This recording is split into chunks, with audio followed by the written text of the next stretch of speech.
देखिए, ये सरकार बैसाखियों की सरकार है। नैतिक हार है देश के प्रधानमंत्री मोदी की, क्योंकि इन्होंने अब की बार नारा दिया था 400 पार और ये पूरी तरह से फेल हो गए हैं। नीतीश कुमार और चंद्रबाबू नायडू जी ने इनको समर्थन किया है और ये सरकार ज्यादा दिन नहीं चलेगी। ये नैतिक हार है मोदी जी की। आपने देखा होगा अयोध्या में जहाँ राम मंदिर की ये बात करते थे, अयोध्या का चुनाव हार गए। स्मृति ईरानी जो अमेठी में इनकी बहुत बड़ी नेता थी, वो चुनाव हार गई। कई केंद्रीय मंत्री चुनाव हार गए।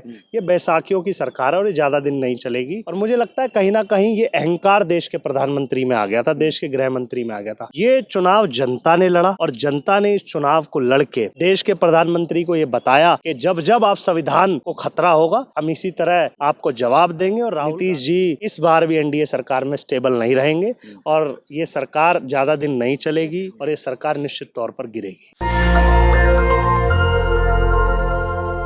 नमस्कार, मैं हूं रंजय कुमार और देश में नई सरकार का गठन हो चुका है, लेकिन जो विपक्ष है लगातार इस बात की चर्चा कर रहा है और प्रहार भी कर रहा है कि ये सरकार कब तक चलेगी। और इसी मुद्दे पे बात करने के लिए हमारे साथ आज मौजूद हैं दिल्ली यूथ कांग्रेस के प्रवक्ता अभिषेक सांगवान। आपका स्वागत है हमारे चैनल पे सर। धन्यवाद।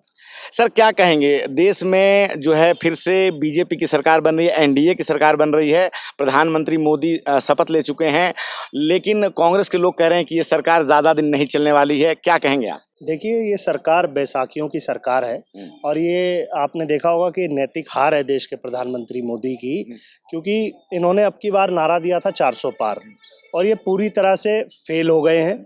240 सीटें इनकी आई है और नीतीश कुमार और चंद्रबाबू नायडू जी ने इनको समर्थन किया है।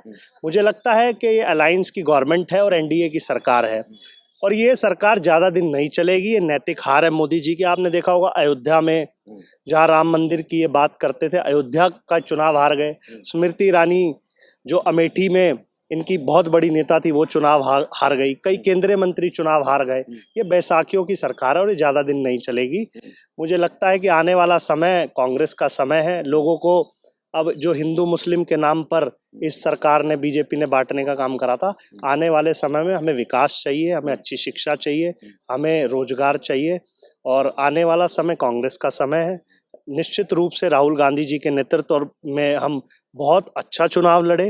भारत जोड़ो यात्रा ने जो आज आपने देखा देश के अंदर जो इंडिया अलायंस की सरकार बननी आने वाले समय में निश्चित है और अब की बारी बन जाती। लेकिन कहते हैं कि कभी कभी मैं कुछ पंक्तियां राहुल जी के लिए कहना चाहता हूं। जितनी उन्होंने मेहनत करी कि पसीने की स्याही से जो लिखते हैं अपने इरादों को, उनके मुकद्दर के पन्ने कभी कोरे नहीं हुआ करते। राहुल गांधी हमारे नेता हैं, हमारे देश के नेता हैं और वो भविष्य में देश को संभालेंगे, देश के प्रधानमंत्री निश्चित बनेंगे। लेकिन भाजपा के लोग कह रहे हैं कि पहली बार जो है वाजपेयी जी के शासन में समर्थन की सरकार पूरे 5 साल चली थी और इस बार भी प्रधानमंत्री मोदी जी जो हैं वो ये काम करके दिखाएंगे। क्योंकि जब पहली बार प्रधानमंत्री वो बन रहे थे तो कई लोगों ने कहा था कि उनके पास जो है उस तरह का अनुभव नहीं है और वो सरकार शायद ना चला पाए, लेकिन उन्होंने पूरे 10 साल सरकार चलाए और इस बार समर्थन की सरकार भी वो चलाएंगे। देखिए, मैं एक बात जरूर कहना चाहता हूँ। इस बार जो चुनाव था वो संविधान को खतरा था, लोकतंत्र को खतरा था और जिस तरह मोदी जी ने ईडी का दुरुपयोग किया, सीबीआई का दुरुपयोग किया, आज जो भी व्यक्ति भाजपा के खिलाफ बोलने का काम करता है उसके खिलाफ ईडी लगा दी जाती थी। और मुझे लगता है कहीं ना कहीं ये अहंकार देश के प्रधानमंत्री में आ गया था, देश के गृह मंत्री में आ गया था।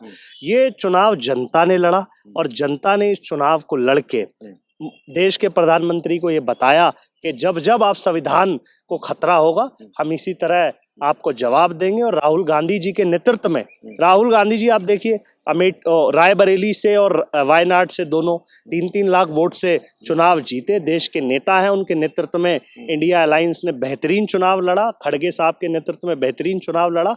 और मुझे लगता है अब की बार ये जो एनडीए की सरकार है, क्योंकि आपने देखा होगा नीतीश कुमार जी कभी भी वो स्थायी नहीं है, वो विभिन्न दलों को पलटते रहते हैं, पलटू राम उन्हें कहा जाता है।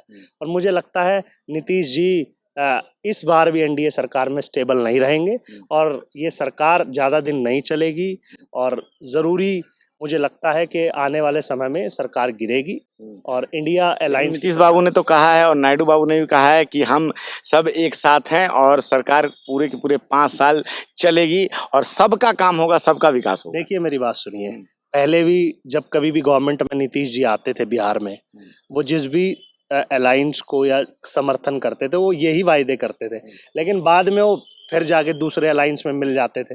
तो कहने का मतलब है कि देखिए विकास तो इन लोगों ने किया ही नहीं, ना इन्होंने 2 करोड़ नौकरी दी, ना 15 लाख खाते में आए, रेल बेच दी इन्होंने, एयरपोर्ट बेच दिए, आज हम जनता के लिए इन्होंने काम नहीं करा, हमें रोजगार नहीं दिया। और अडानी और अंबानी की सरकार, अडानी को के लिए देश का प्रधानमंत्री काम कर रहा था, अंबानी के लिए काम कर रहा था। तो हमें निश्चित तौर पे ये विश्वास है कि आने वाले समय में भी ये उसी तरह हिंदू मुस्लिम के नाम पर देश को बांटेंगे और ये सरकार निश्चित तौर पर गिरेगी। आप लोग 100 सीट ला के इतना खुश क्यों हुए? क्योंकि उनके पास 240 है, वो सरकार भी बना रहे हैं और 240 एक अच्छी संख्या होती है। देखिए हमारी कांग्रेस पार्टी की सरकार ने 400 पार का नारा नहीं दिया, उन लोगों ने 400 पार का नारा दिया था और उनको निश्चित तौर पे पता था कि हम 400 पार लेकर आ रहे हैं। वो इसका जनता के अंदर ये वो विश्वास दिला रहे थे कि हम 400 पार लेंगे। कहाँ 400 पार और कहाँ 240।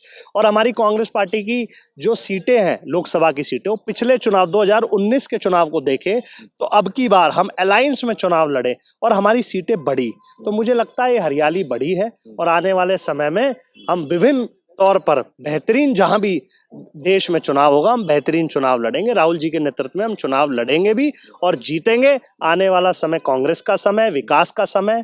कांग्रेस वो पार्टी है जिसने एम्स बनाया, IIT बनाई, IIM बनाया, शिक्षा बढ़ाई इस देश में, महिला सशक्तिकरण पे कांग्रेस ने काम करा। कांग्रेस एक विचारधारा है, कांग्रेस एक संगठन है जिसने देश को आजाद कराने का काम किया। कांग्रेस पार्टी आने वाले समय में बेहतरीन चुनाव लड़ेगी, देश का नेतृत्व करेगी। लोग याद कर रहे हैं कांग्रेस के दिन, कि कांग्रेस के दिन में लोगों को रोजगार मिला, दलितों को मकान मिले, रोजगार मिला, लाल डोरे की जमीन मिली, ग्राम सभा के लोगों को, किसानों का कर्जा माफ हुआ था। आज हो क्या रहा है? आज सिर्फ बिजनेसमैन के लिए देश के प्रधानमंत्री काम कर रहे हैं। क्या लगता है जिस तरह पार्टियों की टूट लगातार पिछले 10 साल हुई है, क्या कांग्रेस में फिर से अगर कुछ ऐसा हुआ? क्योंकि भारतीय राजनीति में ये समर्थन की सरकार में काफी ज्यादा होता है, इस पे क्या कहेंगे? मैं एक बात कहता हूं कि जो कुछ नेता हैं उनको डराकर ईडी और सीबीआई के दुरुपयोग से प्रधानमंत्री तोड़ने का काम करते हैं और वो जाकर बीजेपी में शामिल हो जाते हैं, वॉशिंग पाउडर में धुल जाते हैं, वो साफ हो जाते हैं, उनके भ्रष्टाचार मुक्त हो जाते हैं। अशोक चव्हाण असम में देख लीजिए आप, वो बॉम्बे में, वो महाराष्ट्र में अशोक चव्हाण जी थे जो पूर्व मुख्यमंत्री, कांग्रेस पार्टी ने उन्हें हटाया था और फिर बाद में बीजेपी में शामिल हुए तो भ्रष्टाचार मुक्त हो गए। हिमंता बिस्वा शर्मा असम के चीफ मिनिस्टर को देख लीजिए आप, उनके भ्रष्टाचार मुक्त हो गए। नवीन जिंदल को देख लीजिए, हरियाणा में कांग्रेस पार्टी ने डिनाई करा था, वो जाकर वहां पर टिकट ले आए, मेंबर ऑफ पार्लियामेंट बन गए, उनके भ्रष्टाचार मुक्त हो गए। तो मैं समझता हूं कि जो अहंकार की राजनीति है वो ज्यादा दिन नहीं चलती, कहीं ना कहीं जीत सत्य की होती है। सत्य परेशान जरूर हो सकता है लेकिन सत्य कभी पराजित नहीं हो सकता। कांग्रेस सत्य की राजनीति करती है, विकास की राजनीति करती है, सभी हिंदू मुस्लिम सिख ईसाई को साथ लेकर चलने का काम कांग्रेस पार्टी करती है और किस्म किस्म के फूलों से मनाई गुलदस्ता ये देश है, जहाँ पर हिंदू मुस्लिम के घर पे जाता है, ईद पर उसको शुभकामनाएं देता है और मुस्लिम हिंदू के घर पर दिवाली पे उसको शुभकामनाएं देता है। उस अमन और चैन को तोड़ने का काम भाजपा करती है। चलिए, तो हमने सुना अभिषेक सांगवान जी को, जिन्होंने अपनी राय रखी हर मुद्दे पे कि ये एनडीए की सरकार कितने दिन चलेगी, नहीं चलेगी और देश के सुरक्षा और विकास पे। क्या है आपकी राय? आप अपनी राय हमें जरूर अपने कमेंट बॉक्स में लिखें।